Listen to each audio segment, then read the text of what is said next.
अस्सलाम वालेकुम नाज़रीन, मैं हूं मुजाहिद अब्बास शारिफ रामलिया। तो नाज़रीन, आज को जो हमारा वीडियो का टॉपिक है वो है एसओपी पर हम बात करेंगे।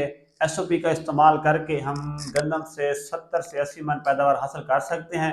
तो ये जो आज का हमारा टॉपिक है ये स्पेशली टॉपिक है काश्तकारों के लिए। तो तफसीलात पर जाने से पहले आपसे गुजारिश करता हूँ कि आप मेरे पेज मुजाहिद शारी को फॉलो करें और मेरे यूट्यूब चैनल मुजाहिद अब्बास शारी को सब्सक्राइब करें, बेल आइकन प्रेस करें ताकि आने वाली हर न्यूज़ आप तक बआसानी पहुंचे। शुक्रिया। तो नाज़रीन, सबसे पहले मैं आपको ये बताऊंगा कि एसओपी है क्या चीज़। तो एसओपी एब्रिवेशन है, मतलब पोटाशियम ऑफ सल्फेट, यानी कि सल्फर और पोटाश का मिक्सचर होता है। तो इसमें जो पोटाश होती है वो 50% होती है और सल्फर 18% होता है, मतलब 18% होता है। ये गंदम को इतना ही ज़रूरी है जितना एक इंसान को पानी ज़रूरत होता है। और तकरीबन एसओपी का मुख्तलिफ काश्तकारों को, मतलब तकरीबन 90% काश्तकारों को इस चीज़ का पता नहीं होता।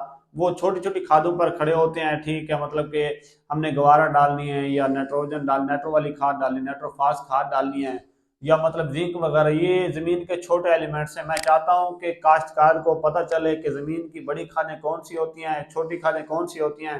क्योंकि जब हम ज़मीन के अंदर बड़ी खादें डालेंगे तो जो जितनी भी फसलें हैं, चाहे वो गंदम हो गया, कपास की फसल होगी, तो हमें बेहतरीन से बेहतरीन पैदावार दे सकती हैं।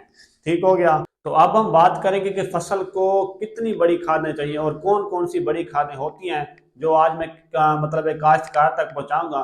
तो सबसे पहले हम बात करते हैं कि डीएपी, जो कि फसल की जान है, ये सबसे बड़ी खाद है क्योंकि इसके अंदर फास्फेट होती है और इसका जो काम होता है वो गंदम को ग्रीनिश करना होता है। ठीक है, जो जर्मिनेशन होती है उसके बाद ये ताकत देती है, तो गंदम का जो कलर होता है वो गहरा सब्ज रंग का हो जाता है।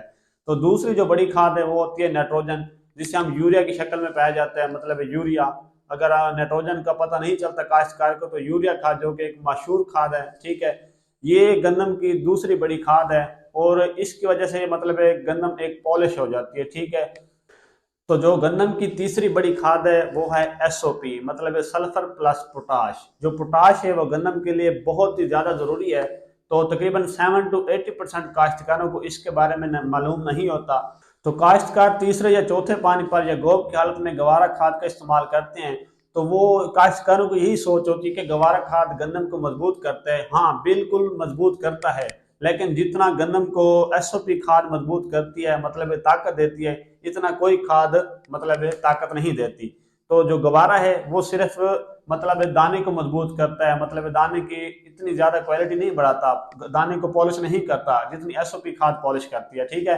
तो मैं काश्तकारों को यही कहता हूँ कि अगर आप मतलब तीसरा पानी लगाते हैं या चौथा पानी लगाते हैं तो आप एसओपी का लाजमी इस्तेमाल करें।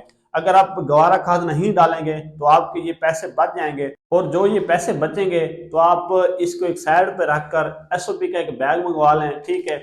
उसमें कम से कम 25 kg का एक थैला होता है जो आप तीसरे पानी पर भी डाल सकते हैं और चौथे या पांचवें पानी पर भी डाल सकते हैं।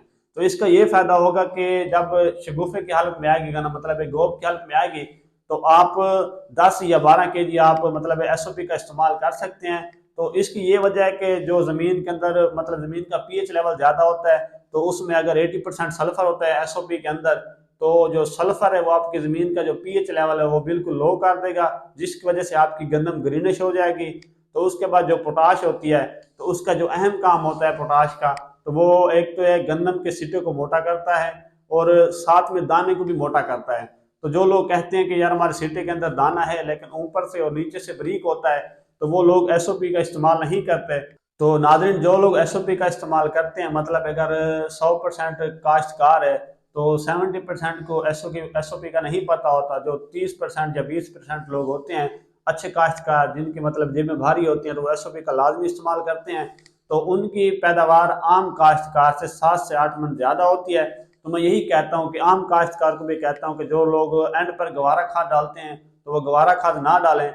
गवारे खाद के बजाय आप एसओपी का एक बैग ले लें, तो उसे मतलब दो पर डिवाइड कर दें। तो तीसरे पानी पर 12 kg डाल दें, 12 किलो डाल दें। उसके बाद जब गोब की हालत में गंदम है तो फिर 12 किलो एसओपी का थैला उस फिर गंदम में फ्लड कर दें।